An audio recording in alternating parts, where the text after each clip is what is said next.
বাংলাদেশ নিয়ে আজগুবি প্রচারণা তাকে বিচলিত করে। ফ্রেন্ডস অব বাংলাদেশের মতবিনিময়কালে একথা বলেন congressman Anthony the এসপোসিটো।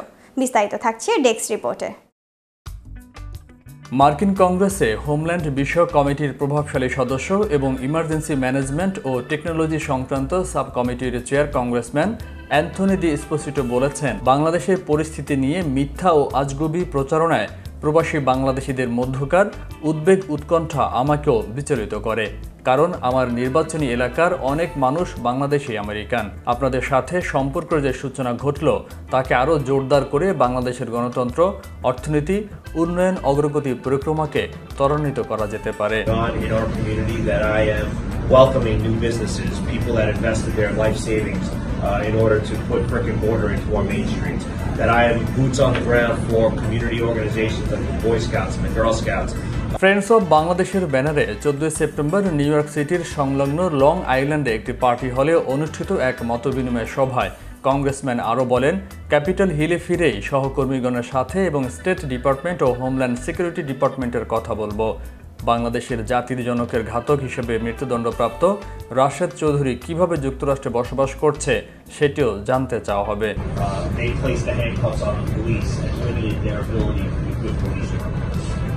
When it comes to defunding, I have been a very outspoken critic of any defunding of police, and I will tell you that I am also against the defunding of federal agencies, whether that's the FBI, whether it's উল্লেখ্য, friends of বাংলাদেশের অন্যতম সংগঠক এবং বাংলাদেশ প্রতিদিনের উত্তর America সংস্করণের নির্বাহী সম্পাদক বীর মুক্তিযোদ্ধা লাবলু আনসার ঘাতক রাশেদ চৌধুরীর প্রসঙ্গে উত্থাপন করলে কংগ্রেসম্যান বলেন,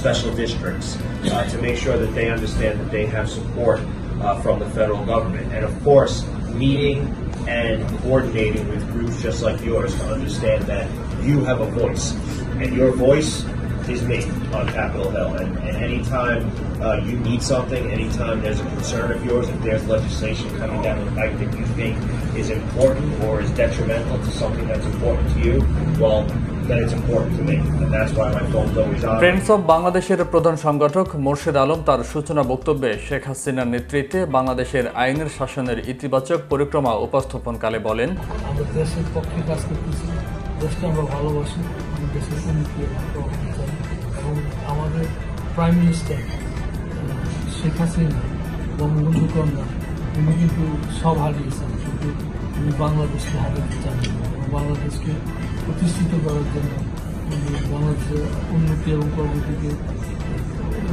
প্রভাবটাকে ধরে রাখার জন্য কাজ করছে, এবং আমরা তাকে সমর্থন করি এবং ওনার পক্ষে আমরা লোকজনকে বিভিন্ন ইলেকটেড অফিসিয়ালদের অন্তত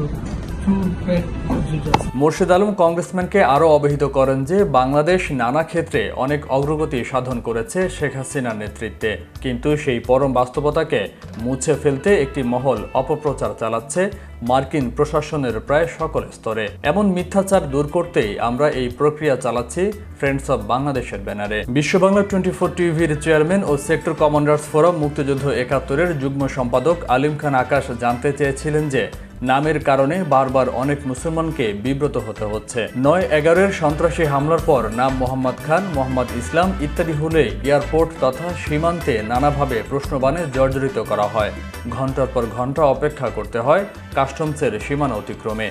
মার্কিন সিটিজেন অথবা গ্রিন কার্ডধারীরাও এমন হয়রানির থেকে বাদ যাচ্ছেন না, অথচ একবার যাচাইয়ের পরে যদি সংশ্লিষ্ট সিটিজেন গ্রিন কার্ডধারীর সোশ্যাল সিকিউরিটি নম্বর চিহ্নিত করে রাখা হয় তাহলে বারবারই এমন বিড়ম্বনার শিকার হতে হবে না।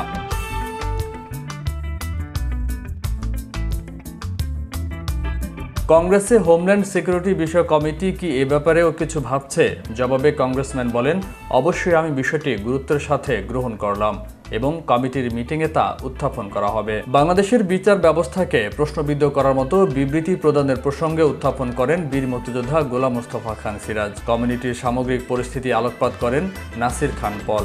মানবাধিকার নিয়ে সদা সোচ্চার থাকা আমেরিকার ঘাতক রাশেদ চৌধুরীকে ঠাঁই দিয়ে স্ববিরোধী আচরণ করছে বলে মন্তব্য করেন জেবিবির senior vice president Sultan Ahmed. America is a democratic country and everybody is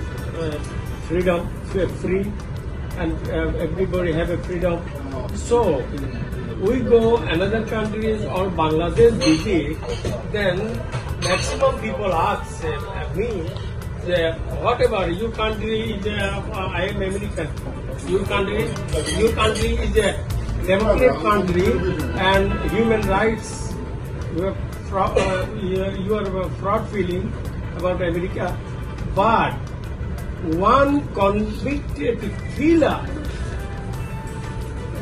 how can live in America? এই মতবিনিময়ে আরও ছিলেন বঙ্গবন্ধু ফাউন্ডেশনের যুক্তরাষ্ট্র শাখার সাধারণ সম্পাদক ও আওয়ামী লীগ নেতা মোহাম্মদ কাদের মিয়া, জেবিবি এর প্রেসিডেন্ট ও যুক্তরাষ্ট্র আওয়ামী লীগের যুগ্ম সম্পাদক মাহবুবুর রহমান টুকু, সেক্টর কমান্ডার্স ফোরাম মুক্তিযুদ্ধ ৭১-এর কর্মকর্তা মোহাম্মদ জাফরুল্লাহ প্রমুখ।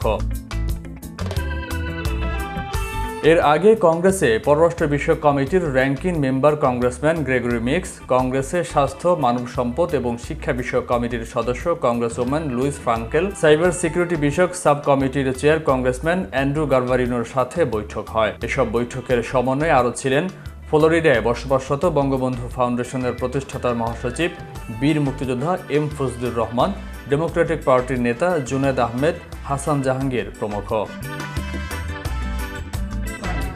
ফয়সাল মাহমুদ, বিশ্ব বাংলা 24 নিউজ ডেস্ক।